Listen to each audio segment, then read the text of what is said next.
balik lagi di channel aku. Terima kasih buat semua yang masih setia nungguin video aku. Aku mohon maaf banget karena baru punya motivasi lagi nih untuk bikin video, untuk mau cerita-cerita lagi tentang hidupku yang mungkin gak terlalu penting ini. By the way, sebelumnya aku mau say Happy New Year buat kita semua. Semoga di tahun ini menjadi tahun yang lebih baik dari tahun sebelumnya. Survive ya, kita di tahun 2020 itu udah pencapaian luar biasa sih buat aku, mungkin kalian juga gitu ya.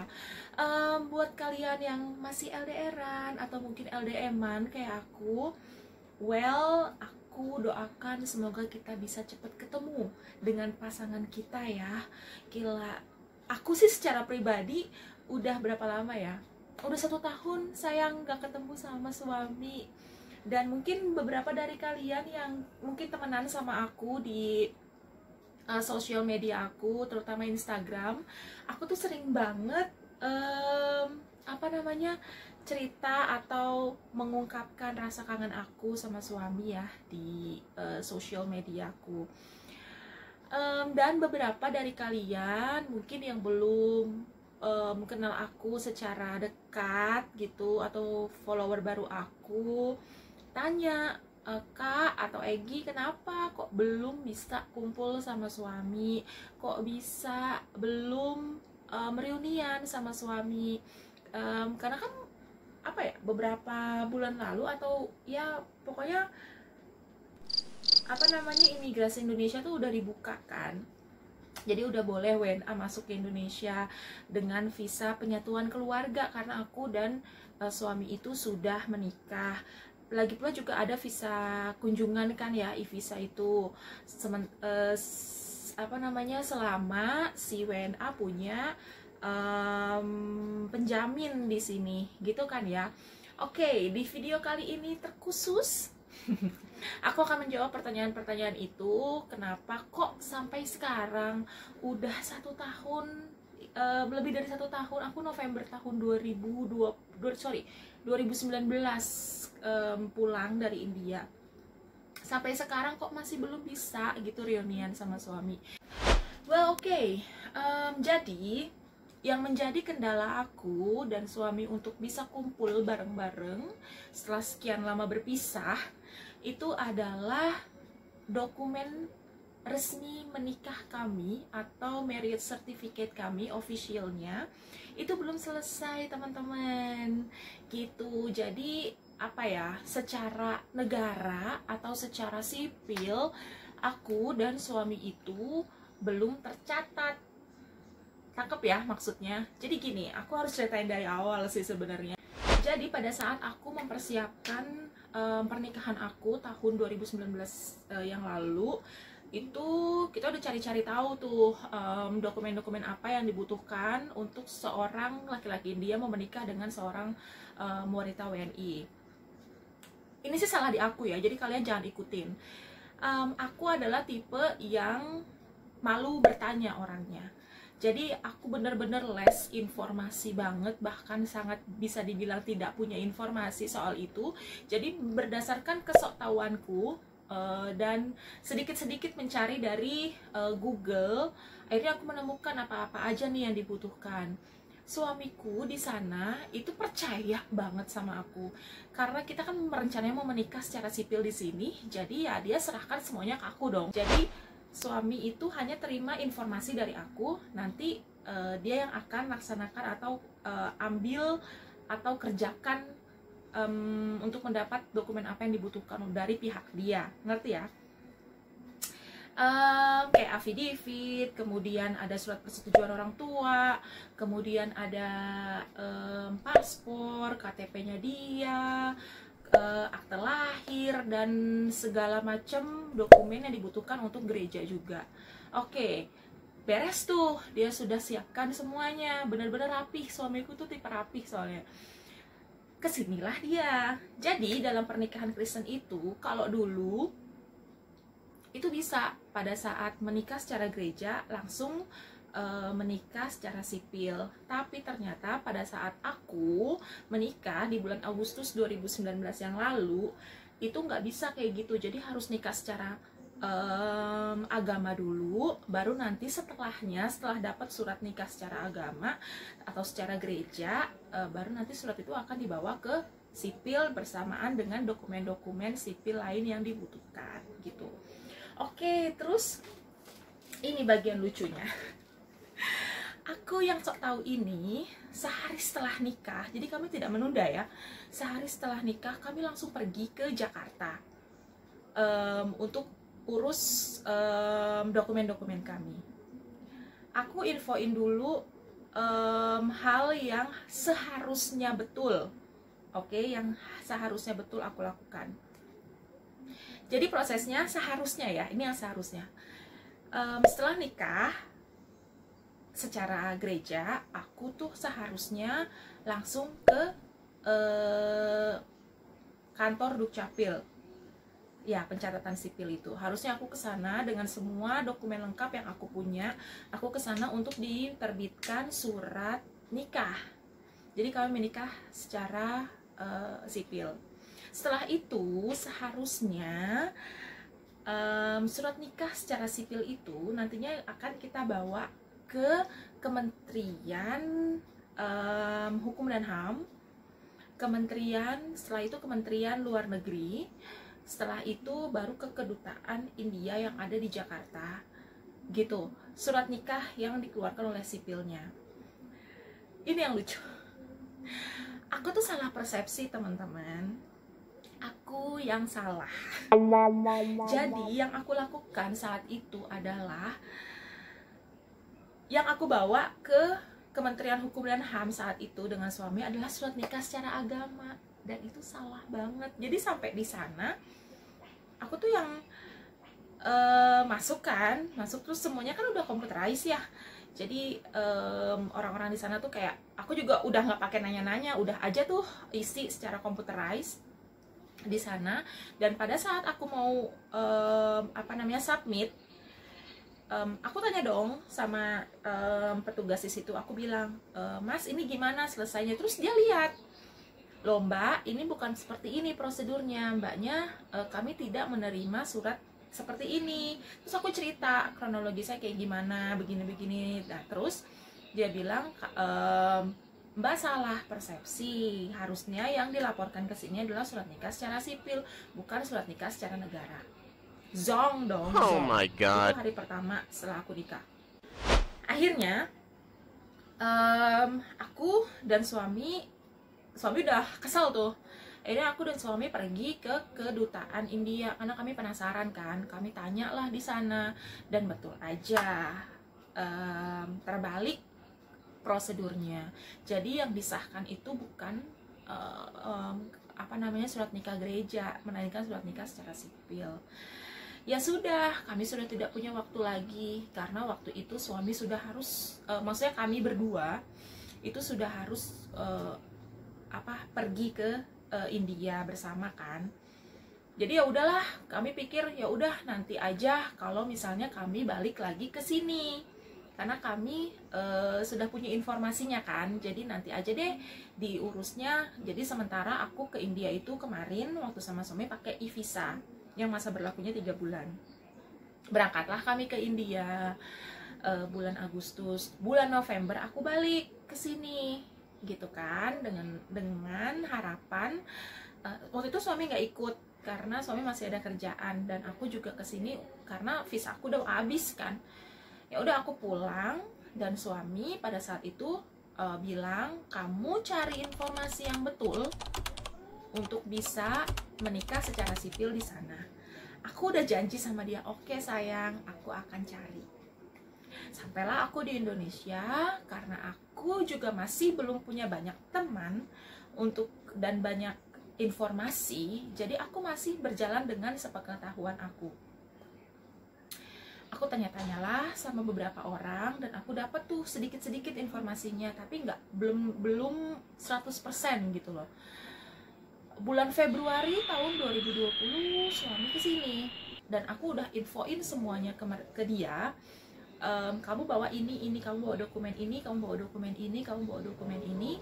Aku udah nemu orang yang bisa bantu untuk selesaikan surat nikah kita. Dia udah senang tuh, kesinilah dia. Pada saat kesini, jadi aku tuh di Dukcapil, aku jadi bolak-balik kan di Dukcapil tanya-tanya.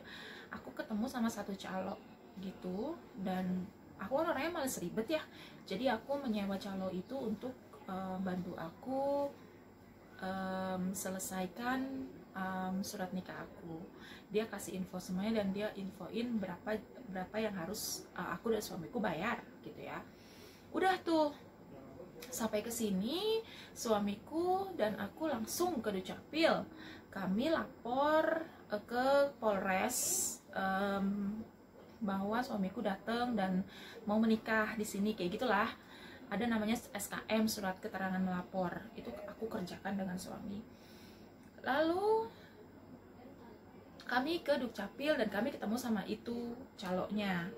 Dia terima semua dokumennya, dan aku juga diinfoin masuk tuh dokumennya kan ke mana, ke Dukcapil. Udah masuk, aku udah seneng banget. Aduh, akhirnya ya mau selesai juga nih gitu.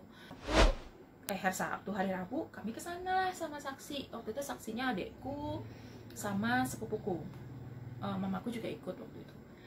Pas sampai kesana, aku bersama dengan caloku berhadapan sama orang Dukcapil. Ternyata salah lagi. Salah lagi ya. Jadi yang salah ada satu dokumen yang kurang, yaitu NOC, yaitu non objection certificate, yang harusnya diterbitkan oleh Kementerian India. Kedutaan India yang ada di Jakarta. Dan aku nggak tahu itu gitu loh, dan caloku juga nggak ngomong ke aku. Jadi benar-benar miscommunication parah.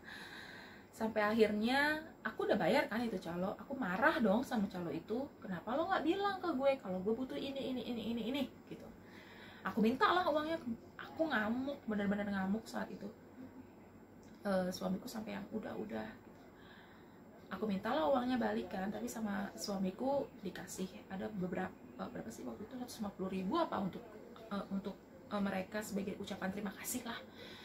Besokan harinya tanpa menunda ya, kami berdua langsung cus Jakarta ke kedutaan India, ke embassy, dan tanya apa nih yang salah gitu. Ternyata betul, affidavit yang dibawa suami itu harusnya dibawa ke embassy untuk diterbitkan NOC, dan NOC itu nantinya akan dibawa ke Dukcapil gitu. Terus kenapa nggak diterbitin NOC, kan affidavitnya udah ada saat itu kan. Ternyata ada yang kurang lagi. Jadi affidavitnya suami itu belum dicap sama departemen yang ada di India. Kalau nggak salah namanya MEA, kalau nggak salah ya, kalau MEA atau MRA gitu. Itu yang dibilang sama orang kedutaan. Jadi yang harus dilakukan adalah suami harus bawa lagi dia punya affidavit ke India, ke Delhi, untuk minta surat itu, untuk minta cap itu. Nanti baru balik lagi ke Indonesia dan baru bisa kita proses gitu. Ribet kan? Sebenarnya nggak ribet, cuman karena akunya yang salah, yang kurang informasi, malu bertanya, sok tahu, dan suamiku yang terlalu percaya sama aku, jadinya kacau gitu. Jadi suami balik lagi ke India. Waktu itu dia kurang lebih 2 mingguan di sini di Indonesia, bulan Februari itu 2 minggu apa ya kalau nggak salah, ya 2 mingguan. Dia balik ke India bawa affidavitnya. Baru beberapa hari di sana, aku nggak ikut ya waktu itu balik ke India karena aku ada kerjaan. Jadi aku mesti berangkat ke Manado waktu itu bulan Februari. Sebulan kayak gitu, ternyata ada pandemi ini kan. Jadi semuanya itu batal, ke pending sampai hari ini gitu. Itu yang menyebabkan aku kenapa tidak bisa bertemu suami atau reunian sama suami sampai detik ini. Ya karena itu, karena dokumen pernikahan aku itu belum selesai. Tanpa itu, aku tidak bisa membuat visa untuk suamiku di sini. Bahkan aku pun tidak bisa ke sana dengan flight charter atau flight repatriasi. Gitu loh. Jadi dan satu lagi, bukan niat kami untuk menunda, oke? Bukan niat kami antaran gitu untuk ngurus dokumen kami, tidak. Doakan aja ya, semoga pandemi ini tuh cepat selesai, vaksin cepat turun, jadi semuanya bisa kembali normal gitu. Aku sudah berapa lama ya, Februari, besok aku udah 1 tahun nggak ketemu sama suami. Aku keluar dari India sudah bulan November 2019, jadi udah 1 tahun lebih, teman-teman. Sedih banget sih sebenarnya. Aku tuh pengen, suami juga sebenarnya punya rencana untuk ketemu yuk di negara ketiga, entah katanya Turki yang paling open, cuman akunya takut. Akunya masih belum berani karena COVID kan juga masih merajalela ya, jadi ya belum berani aja. Aku masih mau menunggu after vaksin nih seperti apa gitu. Semoga semuanya kembali normal, teman-teman. Jadi aku bisa ketemu lagi sama suamiku sesegera mungkin. Kami bisa selesaikan dokumen pernikahan kami yang tertunda, supaya nggak ada lagi hal-hal seperti ini yang bisa memisahkan kami 1 tahun gitu loh, almost 1 year gitu. Itu aja cerita aku hari ini. Semoga bermanfaat sama kalian, dan aku titip pesen deh sama yang sedang merencanakan pernikahan, jangan kayak aku yang dengan modal sok tahu, dengan modal sedikit informasi, malu bertanya, sesat di jalan, teman-teman. Itu bener banget. Banyakin tanya. Makanya sekarang tuh kalau ada teman-teman yang mau menikah dengan Indian, banyak yang tanya ke aku, apa prosedurnya gitu, prosesnya seperti apa. Aku pasti akan kasih tahu, karena aku nggak mau kalian juga mengalami apa yang aku alami gitu. Tanya ke sebanyak mungkin orang yang berpengalaman, jadi kalian tahu apa yang harus kalian siapkan gitu. Itu dulu video aku hari ini. Semoga bermanfaat, dan semoga kita semua sehat selalu, terhindar dari penyakit-penyakit yang tidak diinginkan ya teman-teman. Jaga kesehatan. Semoga kita bisa survive dan pandemi ini segera berakhir. Itu dulu ya. Terima kasih sudah nonton loh. Kalau kalian suka sama video ini, mungkin kalian bisa like atau kalian bisa subscribe. Enggak juga nggak apa-apa, karena aku cuma sharing. Thank you semuanya. Bye. God bless you. Teman-teman, form untuk ke Dukcapil udah aku isi semua, bahkan sudah ada materai. Kemarin tuh udah siap banget ini untuk saksi. Terus tuh ini syarat-syarat yang ini surat nikah yang dari gereja dan udah dilegalisir. Aduh, ini tuh udah siap banget sebenarnya, cuman tinggal kurang yang tadi aku bilang. Ini surat tanda melapor. Tuh, ini surat kematian mamanya Rohan, mamanya suami. Terus aduh kok burem, ini KTP segala macam tuh udah siap semua, cuman katanya masih belum lengkap karena nggak ada NOC dan nggak ada dan surat-suratnya Rohan itu harus di translate ke bahasa Indonesia semua gitu. Jadi nanti deh kalau misalnya udah semua prosesnya selesai, aku akan update lagi dan aku akan infoin ke kalian di video berbeda ya.